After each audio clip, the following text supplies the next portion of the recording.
Hi friends, welcome to Akshara jobs zone. Friends, Andhra Pradesh రాష్ట్రంలో teaching మరియు non teaching ఖాళీల భర్తీకై notification రావడం జరిగిందండి. 18 నుంచి 42 సంవత్సరాలు గల అభ్యర్థులందరూ కూడా దరఖాస్తు చేసుకోవచ్చు.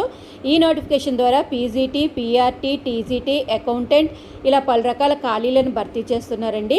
ఆసక్తి మరియు అర్హత గల నిరుద్యోగ అభ్యర్థుల నుంచి ఆన్లైన్లో దరఖాస్తు కోరుతూ ఏపీ ప్రభుత్వం వారి చేత ఈ కాంట్రాక్ట్ జాబ్ నోటిఫికేషన్ అయితే రావడం జరిగింది. ఏ విధంగా దరఖాస్తు చేసుకోవాలి, నెంబర్ ఆఫ్ వేకెన్సీస్, శాలరీ తదితర పూర్తి సమాచారం మనం ఈ వీడియోలో తెలుసుకుందాం. ఫ్రెండ్స్, అంతకంటే ముందు మీరు కనుక మా ఛానల్ని ఇంకా సబ్స్క్రైబ్ చేసుకున్నట్లయితే కింద ఉన్న సబ్స్క్రైబ్ బటన్ని ట్యాప్ చేయండి. ఫ్రెండ్స్, మా ఛానల్ సంబంధించిన లేటెస్ట్ వీడియోస్ని నోటిఫికేషన్ రూపంలో ఎప్పటికప్పుడు మిస్ కాకుండా పొందేందుకు గాను పక్కనే ఉన్న బెల్ ఐకాన్ కూడా ట్యాప్ చేయండి. ఫ్రెండ్స్, వివరాల్లోకి వెళ్ళినట్లయితే ఈ నోటిఫికేషన్ మనకి ఆంధ్రప్రదేశ్ ప్రభుత్వం సమగ్ర శిక్ష పాఠశాల